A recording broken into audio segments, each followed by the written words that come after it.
다윗이 범죄한 후에 일어난 사건들을 통해서 우리가 어떤 말씀과 어떤 교훈을 받아야 하는지 생각을 하면서 말씀을 보아야 된다라는 겁니다.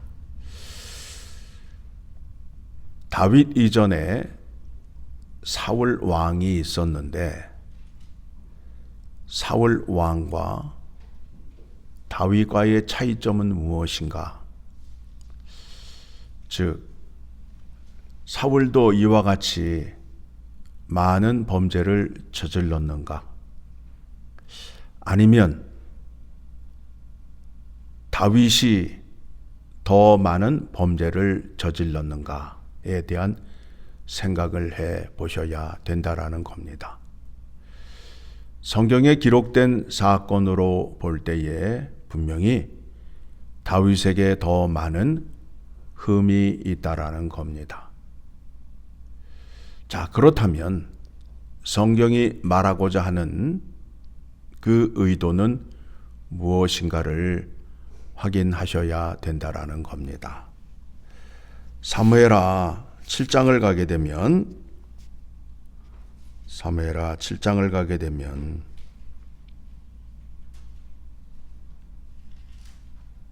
13절에 같이 보겠습니다. 12절부터 봅니다. 같이 봅니다.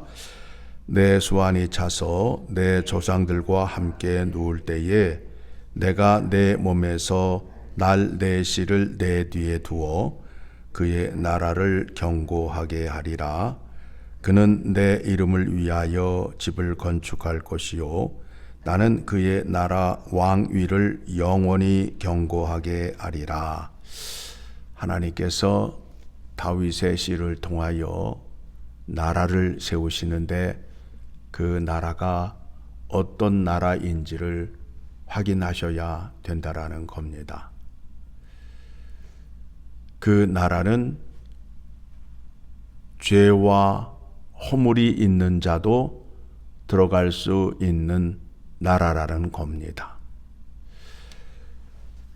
사무엘하 6장의 말씀을 보게 되면 1절에 다윗이 이스라엘에서 뽑은 무리 3만 명을 다시 모으고 어떤 일을 하였느냐 하면 하나님의 궤를 모시러 갔습니다. 여기에서 확인하는 것이 무엇이냐 하면 다윗이 여호와 하나님을 아는 지식이 있다 없다? 없다지요. 그렇죠? 그래서 여호와 하나님을 아는 지식이 없음으로 인하여 나곤의 타작마당에서 누가 죽었지요? 우사가 죽었잖아요. 그러니까 다윗의 믿음의 수준이나 우사의 믿음의 수준이나 차이가 없다. 그렇죠? 그래서 나중에 다윗이 하나님의 말씀을 살피고 제사장들을 보내어서 레위 사람들을 보내어서 다시 하나님의 궤를 가져오게 되는 것이요. 즉 부족한 자라 할지라도 하나님 나라에 들어갈 수 있다라는 것을 이제 말씀을 통하여 확인하게 되는 것입니다. 그래서 이제 다윗에게는 결정적으로 11장에서 밧세바와의 범죄를 통해서 자기 자신이 누구인지를 깨닫게 됩니다. 나라는 존재가 하찮은 존재라는 것을 깨닫게 됩니다. 그리고 그의 아들 암논도 나와 같은 죄를 범하였구나. 무엇을 깨달아요? 사람은 모두 같은 존재이구나. 인간에게는 거룩함이 없구나. 그래서 상한 마음을 들고 여호와 하나님 앞에 나아가야 된다. 무슨 얘기지요? 나라는 존재는 나의 생각과 의로 완전할 수 없다. 그렇기 때문에 하나님의 것이 필요하다는 믿음으로 여호와 하나님께 나아가 구하는 것입니다. 나라는 존재는 하나님이 개입을 하지 아니하시면 사망과 죄 가운데 있을 수밖에 없습니다. 하지만 하나님께서 나와 함께 하심으로 인하여 내가 구원을 얻게 되고 거룩함을 지키며 행할 수 있는 자리로 나아가게 됩니다라는 고백을 다윗을 통하여 듣게 되는 겁니다. 시편 51편 17절의 말씀에 그렇게 나와 있습니다. 시편 51편 17절에 같이 읽습니다. 하나님께서 구하시는 제사는 상한 심령이라 하나님이여 상하고 통회하는 마음을 주께서 멸시하지 아니하시리이다. 제사를 드리는 목적은 하나님을 만나기 위함입니다. 제사를 드리러 갈 때에는 제물을 들고 갑니다.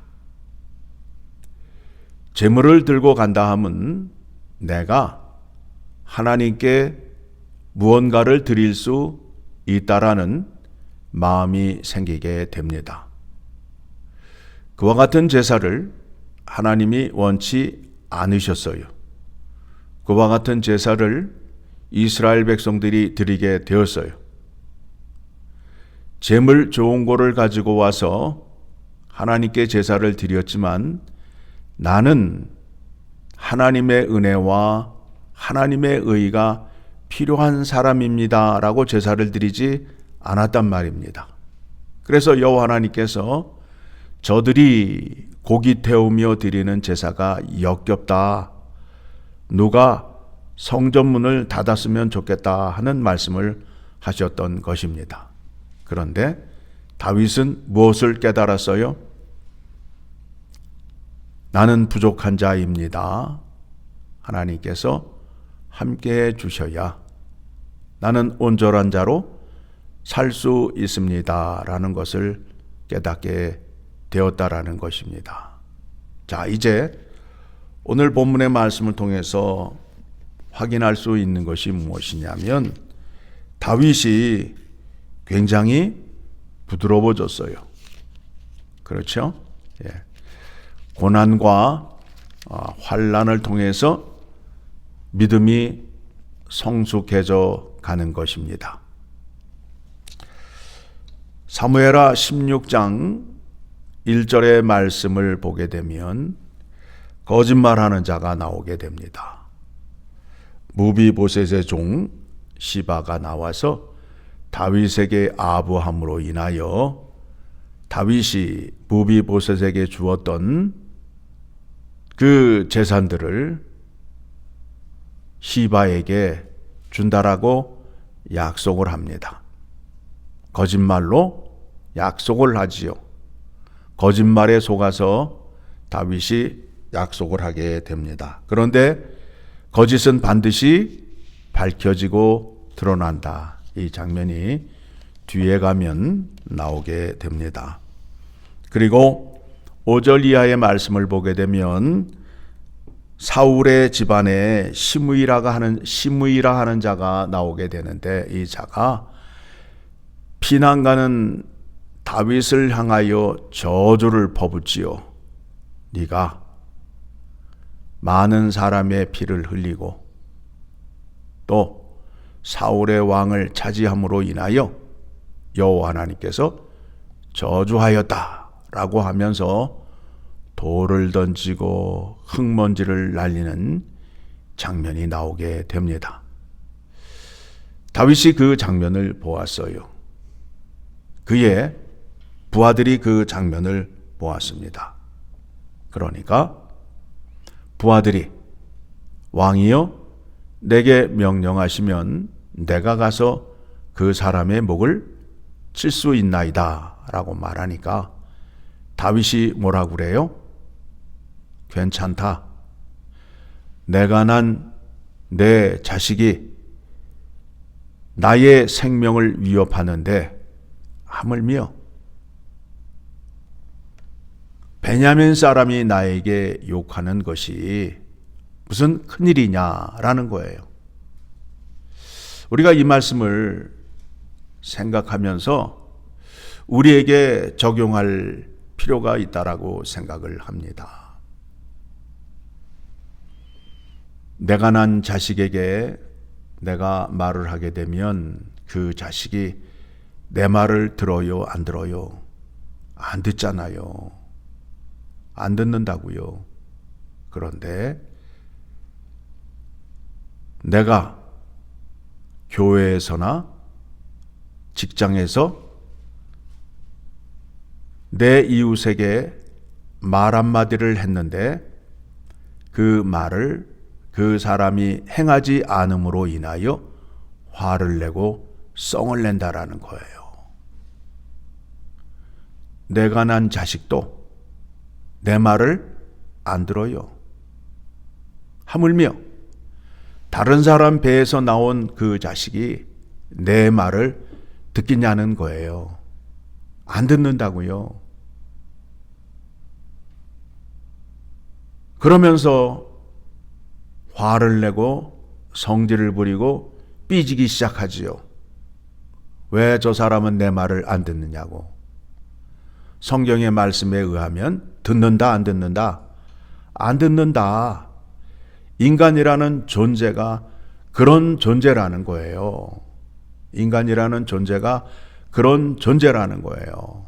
그래서 나도 온전해지기 위해서는 하나님의 은혜가 필요하고 저 사람도 온전해지기 위해서는 하나님의 은혜가 필요한 거예요. 그런데 어리석은 사람들이 하나님의 은혜가 필요한 그 자리에 자기가 가르치면 된다라고 생각을 해서 자꾸 잔소리를 해대는 거예요. 자꾸 잔소리를 해대는 거예요. 모든 것을 내 생각으로 판단을 하게 되면 심히 곤란한 일이 많아요. 우리 자녀들과의 갈등이 뭐예요? 내 생각의 기준과 자녀들의 생각의 기준이 다르다라는 거예요. 늘 얘기하는 게 뭐예요? 나는 너만한 때에 무엇도 했고 무엇도 했고 지금이 그 옛날 20, 30년 전의 시대예요? 아니잖아요. 이해를 하셔야 되는데 자꾸 자녀들에게 나의 생각과 나의 삶이 기준이 되어서 자꾸 잔소리를 해대니까 자식들이 어떻게 해요? 기회가 되면 부모 곁을 떠나려고 기회를 보는 거예요. 이해를 하셔야 돼요. 그래서 나이가 들게 되면 이제 사람이 무언가를 알게 돼요. 아, 요즘 애들은 그렇게 생각을 하니? 아, 그렇구나 라고 이해하는 자리로 가요. 그런데 나이가 들었는데도 그거를 이해하지 못하고 끝까지 자기 생각을 주장하고 고집을 피는 사람은 아직도 철이 들었다, 안 들었다? 안 들었다. 그래서 우리 그 말 가운데에 철든 자 망령 난다는 말이 있어요. 말씀을 통해서 확인하시고 배우셔야 돼요. 다윗이 뭐라고 그래요? 인간이라는 존재는 다 그런 존재이다. 다 그런 존재이다.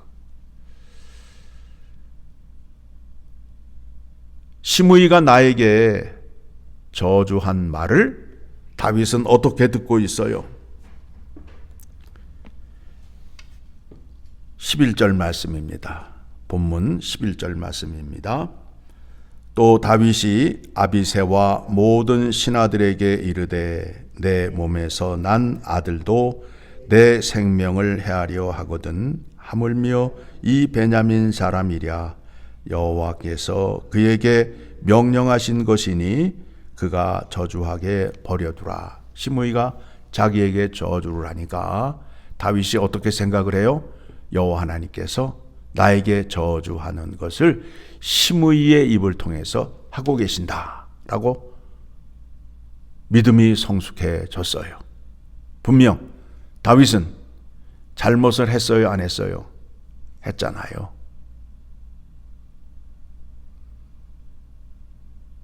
다윗의 고난을 통하여 다윗의 믿음이 변화되어 가는 것을 확인할 수 있게 됩니다. 그러면서 부하들이 시므이를 죽이겠다고 말할 때에 다윗이 무엇라 말하는지 여러분 확인하시기 바랍니다.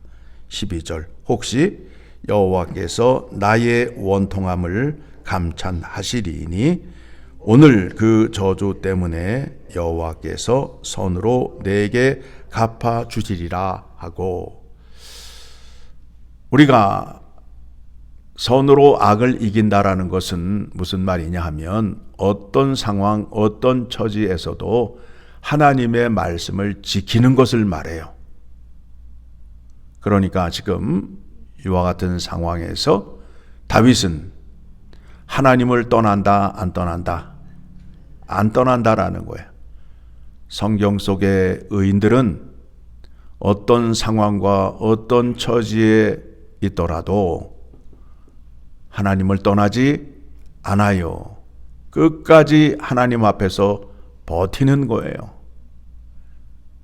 그런데 오늘날 많은 신자들은 자기 믿음에 또는 교회에 문제가 생기면 뒤도 안 돌아보고 그냥 떠나버려요. 그런 믿음은 하나님이 원하시는 믿음이 아니에요. 하나님이 고난과 시련을 통하여 역사하심을 깨닫게 되면 더 기도하고 말씀 앞에 무릎을 꿇어야 함을 깨닫는 지혜가 오늘 우리들에게 필요하다라는 겁니다. 하나님의 말씀은 명령으로 되어 있어서 토를 달지 말고 순종하는 자리로 나아가셔야 된다라는 겁니다. 어떻게 하면 하나님의 능력을 구할까가 아니라 어떻게 하면 하나님 말씀에 순종할까로 우리의 믿음이 바뀌어야 된다라는 겁니다. 그 순종을 가르쳐 주시고 몸소 보여주신 분이 누구예요? 예수 그리스도이십니다.